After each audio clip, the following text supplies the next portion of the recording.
Pareho ba kayong nag-no contact? Pero, ito ang may isip niya. Yes. Halimbawa, nasa situation man kayo sa ngayon na nag-no contact ka and nag-no contact din siya. Ibig sabihin, no contact versus no contact. Okay. But, kung gusto mong malaman kung ano talaga ang maiisip ng partner mo kung nag-no contact ka rin, dito mo po malalaman. Isisiwalat natin sa video na ito. Bilang isang lalaki mga utol, kung babae man kayo na nanonood dito, isisiwalat ko po sa inyo kung ano yung mga nasa isipan naming mga lalaki kapag nag-no contact din yung mga babae sa amin. Okay? Una nga sa lahat, unawain ninyo na yung love ay hindi po kailangan pilitin. Tama? Alam mo yan mismo utol sa sarili mo na yung pagmamahal ay hindi kailangan pilitin. Na yung tipong sasabihan mo siya na, hoy, bumalik ka sa akin. Hoy, akin ka lang. Hoy, piliin mo ako. Hoy, ako lang yung mahalin mo. Ginaganon ba dapat? Hindi, di ba? Ibig sabihin, babalik, mananatili, magpaparamdam, or kusa po siyang babalik sa'yo kapag totoong minamahal ka niya. Na kung ikaw man sa ngayon ay nahihirapan, na kung ikaw man sa ngayon ay nababaliwala ng partner mo, sa totoo lang, kahit nag-no contact ka, kahit wala kang gagawin, siya mismo ay may takot na mawala ka. Mawala yung taong minamahal niya. Tama, di ba? Pero ang tanong, bakit hindi siya natatakot? See? So, ibig sabihin, alam mo na yung sagot. Kaya siya hindi natatakot dahil hindi kanya minamahal. Oh. So bakit pa tayo magkakandarapa sa isang tao na alam mo na mismo na hindi ka naman minamahal? Kasi Kuya Kiko, naghihintay ako na baka matututunan niya rin akong mahalin. Na baka magbago din yung isip niya. Come on. Na kung naisip mo yan sa ngayon, dapat naisip niya na rin yan noon pa. Na dapat noon pa natutunan niya ng mahalin ka, na dapat noon pa is mahal na mahal ka na ng taong ito, and dapat noon pa yung hinihintay mong pagbabago is dapat noon nga nagbago na siya bago pa siya pumasok sa relasyon ninyo.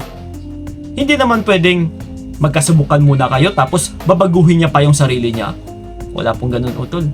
Huwag po tayong maniwala sa mga sabi-sabi na manatili ka, maghintay ka ng pagbabago niya. May mga ganun eh. Kahit ako noon is in-advisean din ng ganun. Kapit lang pre, no, magbabago din yan. Meron nga din noon is nung nanliligaw pa lang ako sa isang babae, may nag-advise din sa akin. Once na mapapasayo yan, magbabago yung babaeng yan. Pero nung kami na, wala namang nagbago. Ganun pa rin. Ibig sabihin utol, kung ano po yung karakteristik ng taong minamahal natin or ng taong gusto mo is yun at yun na po yun. Hindi na po yan magbabago. Siya lang po mismo ang makapagpapabago sa kanyang sarili kung gugustuhin niya.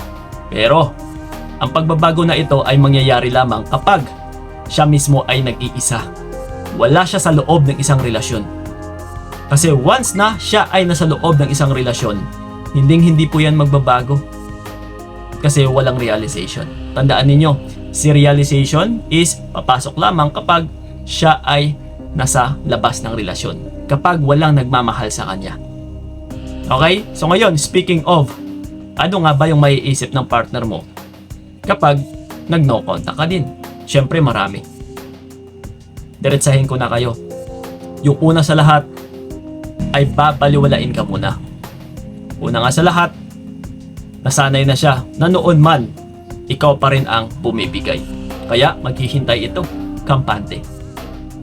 And pangalawa, kapag hindi ka pa rin nagpapatinag, tuloy-tuloy ka pa rin sa no contact mo, dito na po siya mababahala. Pero ang gagawin niya ay tatakutin ka.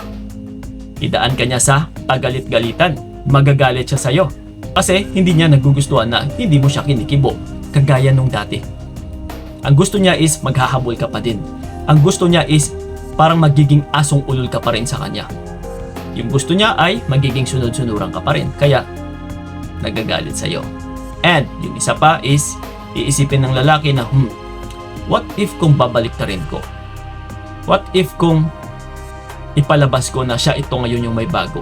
Siguro may bago talaga to kasi hindi siya nagpaparamdam. So ang gagawin nito is, bebeltahan ka ng pagganito. Siguro may bago ka na, no? No? Sa tingin ko, ikaw na yata ito yung may bago. Ikaw yata ito yung merong bagong lalaki. Kaya ang tapang mo na ngayon. No? Kasi may sinasandalan ka na. Yes, isa po yan sa maririnig mo. Kung hindi ka pa rin nagpapatinag.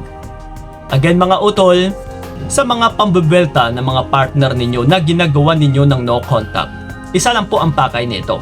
Sisirain niya yung no contact mo.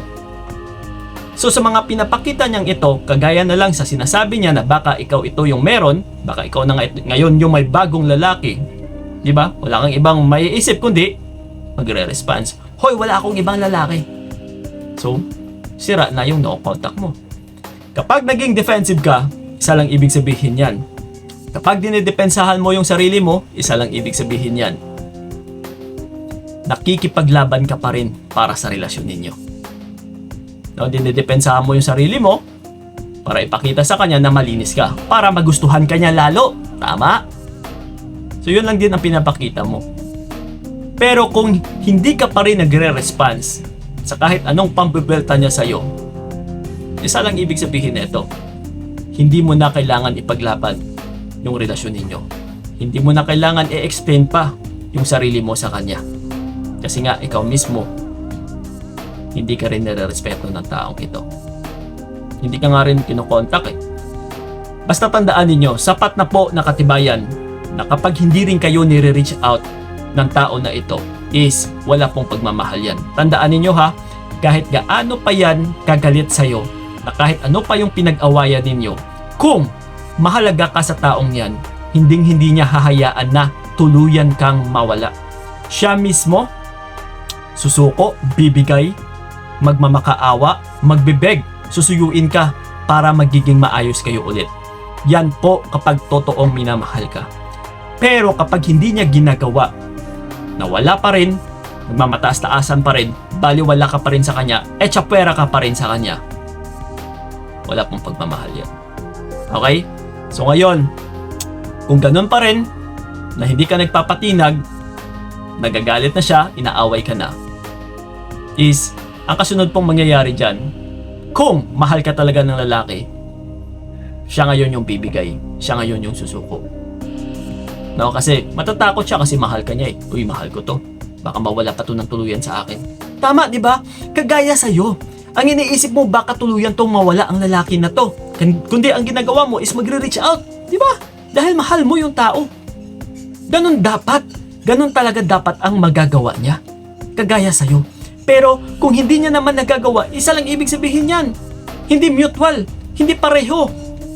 Na pareho kayong nagmamahal, kundi ikaw lang yung nagmamahal, and then siya is wala siyang pagmamahal sa'yo. Hindi niya nga nagagawa. Kaya nga hindi niya nagagawa yung ginagawa mo rin. Nakuha ba, utol? So sa no contact versus no contact, if I were you, kung hindi talaga siya nagpaparamdam na in 1 month minimum, wala nang pong pag-asa yan.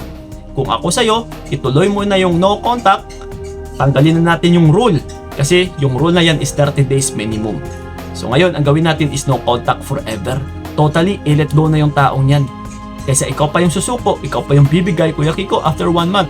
Paano yan? Nag-reach out siya. Saka na lang siya nag-reach out after a month. Ikaw ba okay lang sa'yo yun? Na isang buwan kang tiniis, tapos babalik na lang ng parang walang nangyari. Ganun lang ba yung halaga mo? Deserve mo ba yun? Na ginaganon ka lang? Kasi asahan mo, next time mauulit na naman yan kapag tinanggap mo pa ulit. So kung nagparamdam siya sa'yo after a month, sino ka? Kaya mo nga kung tiisin na matagal eh. Bahala ka. Magtiis ka dyan, hindi kita kikibuin. Nakuha? So yun ang po mga utol. Ako sanay nakatulong yung video na ito. Tandaan ninyo, ang totoong pagmamahal ay kusa po yan ipaparamdam.